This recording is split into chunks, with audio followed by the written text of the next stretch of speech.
ভাবনা নৃত্য শিক্ষা কেন্দ্রের এক বিশেষ কবি প্রণাম অনুষ্ঠান। রবীন্দ্রনাথ ঠাকুর এবং কাজী নজরুল ইসলাম এই একত্রের যৌথ মিলনে উদযাপিত হল স্মরণে রবীন্দ্রনাথ মননে নজরুল। একাদশতম বর্ষের বার্ষিক অনুষ্ঠানের বিশেষ নিবেদনে রবীন্দ্রনাথ ঠাকুরের নৃত্যনাট্য শ্যামা এখানে প্রদর্শিত হলো। গত 14 জুন রিকশা রবীন্দ্র ভবনে আয়োজিত হয়েছিল এই সামগ্রিক সাংস্কৃতিক কর্মসূচি। দেখতে দেখতে তাদের আয়োজিত হলো 11তম অ্যানুয়াল কালচারাল সেলিব্রেশনের পাশাপাশি আমরা দেখতে পারলাম বাংলার দুই বরেণ্য কবি রবীন্দ্রনাথ ঠাকুর এবং কাজী নজরুল ইসলামকে শ্রদ্ধার্ঘ্য নিবেদন। মূল অনুষ্ঠানের থিম ছিল নববর্ষ কিরণে অঞ্জলি লহমোর। মূল আয়োজনের দায়িত্বে ছিলেন ভাবনা নৃত্য ও শিক্ষা কেন্দ্রের দুই প্রধান ব্যক্তি বাপি সাধুকা এবং শ্রেয়া দাস।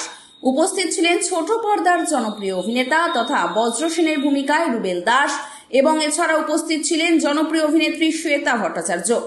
সামগ্রিক এই ভাবনা নৃত্য শিক্ষা কেন্দ্রের বার্ষিক অনুষ্ঠান প্রসঙ্গে কি বলছেন প্রত্যেকে বং সিরিজকে আসুন দেখে নেওয়া যাক। আপনারা দেখছেন বং সিরিজ, বঙ্গের সৃষ্টি, বঙ্গের কৃষ্টি।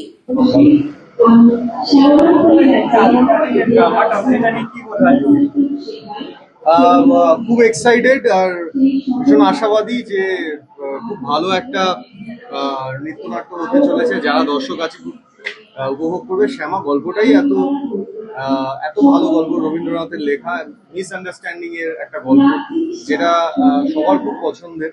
অ্যান্ড আমি ভীষণ ফর্চুনেট যে এরকম একটা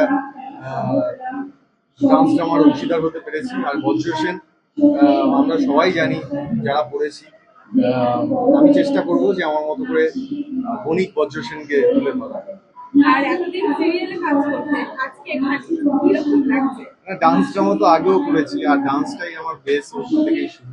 হ্যাঁ, এটা বলতে পারো যে আমি ওয়েস্টার্ন ডান্স দিয়ে শুরু করেছি, আমার বেসই ওয়েস্টার্ন ডান্স। তো সেখানে রবীন্দ্র নৃত্য আসলে আমাকে সেই লিবার্টিটা দেওয়া হয়েছে যাতে আমি আমার মতো করে বজ্র সেনকে পোর্ট্রে করতে পারি। তো আমি চেষ্টা করবো, আর বাকিটা যারা গুণীজন রয়েছেন তারা দেখবেন, তারা বলবেন তাদের কথা ভালো লাগছে। বজ্র সেন।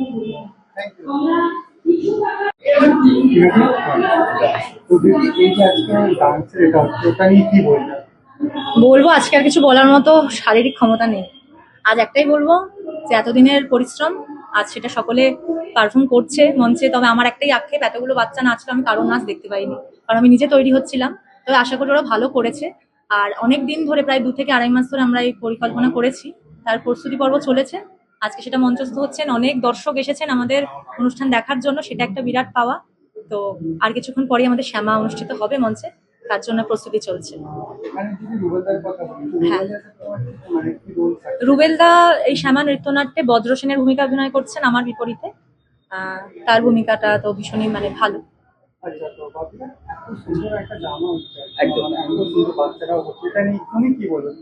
আমার অনেক দিনের চিন্তা ভাবনা ছিল রবীন্দ্রনাথকে নিয়ে কিছু করার, রবীন্দ্রনাথের লেখার ওপর করার। আজকে সেটা মঞ্চে উপস্থিত করতে পারছি। আমার কাছে এটাই রবীন্দ্রনাথকে ড্রামা যেমন আজকে শ্যামা করছি, আমার বহুদিনের ইচ্ছা ছিল। একদম একদম একদম বাচ্চারা তো অসাধারণ করেছে এবং অডিয়েন্সই কথা বলেছে বাচ্চারা কেমন পারফর্ম করেছে না করেছে।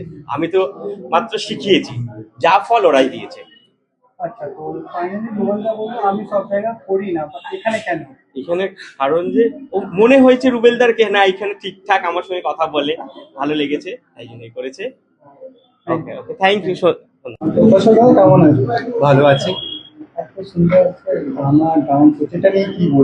এটি একটি অভিনব প্রচেষ্টা, কারণ ভাবনা যেই ধরনের অনুষ্ঠান করে এবং দীর্ঘদিন ধরে ভাবনা তাদের শিক্ষা কেন্দ্র বাপি সাধুকা ও শ্রেয়ার, তো আমার মনে হয় যে ওরা সুন্দরভাবে নতুন প্রতিভাকে এগিয়ে দিচ্ছে, যেটি খুব দরকার। এবং এই ধরনের ইনস্টিটিউশনের এগিয়ে আসা সমাজের জন্য খুব প্রয়োজন, যাতে বাচ্চাদের মধ্যে আমাদের ইন্ডিয়ান হেরিটেজ, ইন্ডিয়ান সংস্কৃতি যাতে ওদের মধ্যে ছড়িয়ে পড়ে, সেটা খুব প্রয়োজন। তো সেই কাজটা ভাবনা খুব সুন্দর করে করছে, তাই জন্য ভাবনার কর্ণধার বাপি এবং শ্রেয়াকে আমার অনেক অনেক শুভেচ্ছা, অনেক অনেক ভালোবাসা।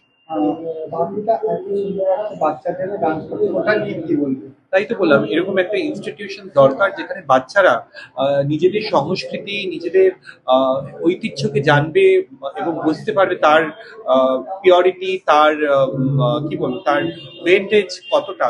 তো সেটার জন্য এই বাপি এবং শ্রেয়া খুব দীর্ঘদিন ধরে প্রচেষ্টা করে চলছে, এবং আমি জানি ওরা ভবিষ্যতে আরো সুন্দর সুন্দর কাজ করবে। তোমার কি গানে ডান্স?